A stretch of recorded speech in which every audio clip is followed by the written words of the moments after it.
What's going on, everybody? And today we got coming back with a Devil May Cry video, and it is talking about DMC6 or DMC0, which is basically a Sparta prequel. Which people are asking me, "Yo, Pride, which one do you think we feel that we should get?"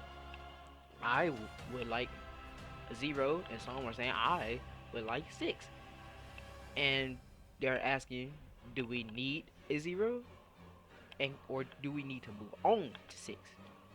And I am here, basically, the mediator, the median, to give my personal opinion and how I feel about it. When would it, and do the community need whichever one? Um. So before we get into that, though, um, if you're new, you should go out and check my other videos I've done. Like, I've done videos on Hunter series, as in Hisoka. I've done videos on Virgo Shaka from Saint Seiya. I've done video on Dante, Virgil, Devil May Cry, most recently Virgil. I've done video on Moondis. I actually encourage everybody to go and watch the Moondis video. Most people ain't really seen that or whatnot. I guess I didn't really tag it too good and whatnot, or I didn't really try to push that as well. Not not to mention my thumbnail isn't that good for that video, so I was kind of lazy with that, But you can go off and watch any of the videos from the past. If you're a gamer, and you like Dragon Ball content as well, you can go and watch those videos. I'm I like a little bit of everything. Like a little bit of everything. But my main thing on the channel is Dragon Ball and Devil May Cry and power scaling. That's what I am. That's what I do. That's my main thing. You would get clips of me doing other things here or there, you know, for fun, entertainment, quick entertainment, just things like that. But overall, we have a good time on this channel. So I encourage you to go out and give those other videos a try as well. And if you like it, give those videos a like or comment on there. Even subscribe to the channel or whatnot. And when you do subscribe to the channel, if you subscribe to the channel, hit that bell notification for me as well. But nevertheless, let's get right to this video. So, do we need a Devil May Cry 0, or do we need to move forward to a Devil May Cry 6? Pride, what is your thoughts? Well, I am here to tell you that I personally feel like it does not matter which way we go. To me, I feel like we're in a very good position because we can go anywhere with this right now. Anywhere. Capcom has hit the benchmark with the sales, well, over the benchmark actually, because it exceeded their expectations. Therefore, the franchise is in a good position. For all I care, we can get a DMC2 next. I know all of y'all do not want to hear that, but that's just how I feel. We can get a DMC2 next. I understand there's hiccups and stuff like that with the first game, and they corrected it. I said corrected it. Excuse me, they corrected it with definitive edition for the DMC. The regular base DMC. All of that should have been in base game. Everything that they fixed, everything they corrected, everything they finally listened to the fan base on, it should have been in the base game. However, that's it is what it is. At least they fixed it. At least they went back. They did a whole definitive edition for it. So they did that, and I'm kind of curious on where they're gonna go with the story. Anyway, I'm not gonna lie, I'm kind of curious on that. I think the game was decent for, I don't think it was a bad game. I think it was a bad Devil May Cry game in a kind of way for a lot of different things, but I love the platforming the game had. That's something I tremendously I give them for. The platforming and level design in the game was great. Gameplay, very easy, very niche. It wasn't bad. It was fun. It was fun, but it was it was more like it was whatever. So, anyways, moving from there. So, should we get a Devil May Cry 0 or Devil May Cry 6? I feel well, I personally want a Devil May Cry 0 because it's telling about Sparta. I want to know everything from Sparta perspective, Sparta point of view, through his eyes. I want to be able to experience all of that. I want to be able to go back and see how things popped off, see how the entire Demon Rail gets one-handedly defeated by one single army. Man, You know, I wanted to be able to experience that. You know, and it would be a very immersive experience because if it's a standalone game, it could be a short standalone game for a PS5, Xbox Series X, PC type thing for $40 for all I care. I don't, 50, 40, whatever. I wouldn't mind because it is a prequel and it's telling about Sparta from actual Sparta's point of view and storyline. I wanted to know how he was so powerful, how he was able to beat down Mundus, even though Mundus ate the Clifar food.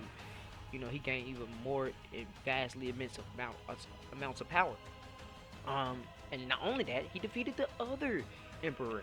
It was Argisax without his power. Granted, he had help, which goes to another thing. I want to know how he met Montier.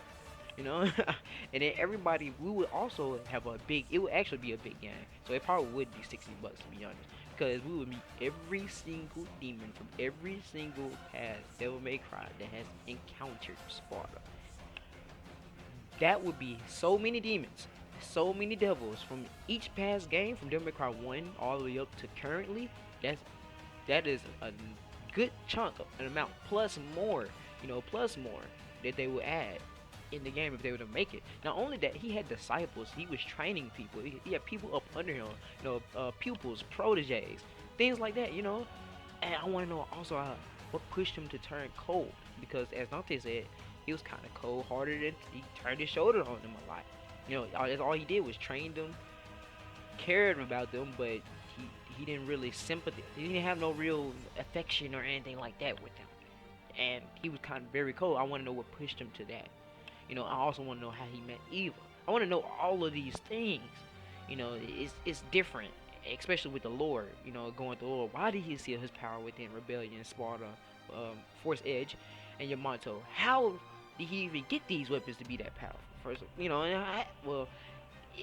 Yamato is hacked out. It's hacked out. Your Rebellion is you're straight imbued with power. Like the base sword of Yamato literally does what Rebellion does when it reaches its max. When Dante brings out the full potential of his power and everything, it exceeds and fuses with, like, it's like, why, like how, like, I want to know all of these things. I want to know where and how, when and why. I need answers, need receipts, things like that. So that's basically kind of how I feel about it. And I also think it would be a fun experience anyway. So you will be able to traverse throughout the demon world and things like that. I think that would be a really fun game. Really, you have going through dimensional rifts, voids, and things like that. So, hey, I'm all for it. But do we need it? And that's the question that people are asking. And I'm here to tell you the truth. No, we actually don't need it. It's more of a want.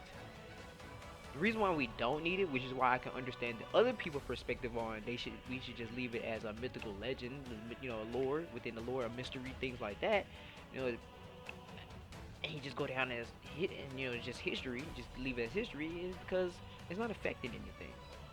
It's not affecting the storyline in any type of way. It's not contradictive or hurting the writing or anything of that nature, because we don't actually need it, because it's not hurting anything. It's not destroying, it's not plot-induced stupidity or writing-induced stupidity or anything like that. It's there. It's like a legend thing. Although it does makes you a lot more curious and intrigued on wanting to know and wanting to play as Sparta. So I understand that, because if Sparta was able to do all these things, why don't you just give us a game? I understand why people want that. And not only that, the staff. There's people in the staff that actually wants to do a Sparta game. Matter of fact, information told to me was they have a lot of ideas and imaginative. There's so many people that wants to explore. They want to expand. They want to go further and dive deeper into the Devil May Cry universe. They want to make it bigger, massively large, which it already is large, but it's more people that wants to work on the project, more people that want to work on the franchise, and that's really good, because this shows that Devil May Cry is still living on, is actually receiving more praise now. So we couldn't expect something. We're gonna expect something. So if we get the next DMC6 game, the next DMC game, which is 6, it wouldn't hurt anything. It could be additional DLC for or expansion on top of that.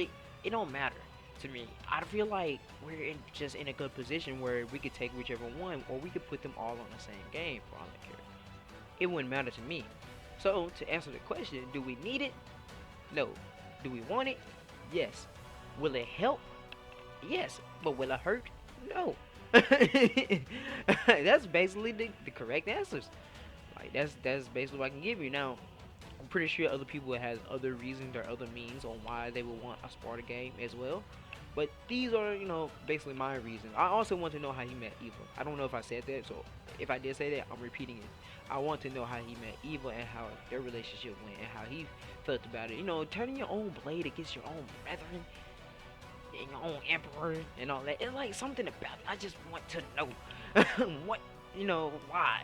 Why did he band with them? I know he stood for humanity and justice and stuff, but why? Why did his political views look like that? And why, what made him so benevolent? That's what I want to know. If he was even benevolent. If he was even benevolent. Because we don't really know. He could have been doing it for a whole different purpose. We don't know what drove him to do that. Well, we do. We know that they wanted to take over, and make humans their slaves and eat on them, kill them, and stuff like that. We know that. But what drove him to decide that is what I want to know. Was it really because he's all for equal rights and stuff? Which it could be. He probably didn't look at the humans any different from how he looked at himself. Or was it the fact that he fell in love with a human? It could be anything. I just want to know. Let me know your thoughts down below. Like, comment, subscribe, share your thoughts. Tell me what you think. Tell me your perspective on it. Talk to me in the comment section. And I'll see you guys later in the next video. Peace.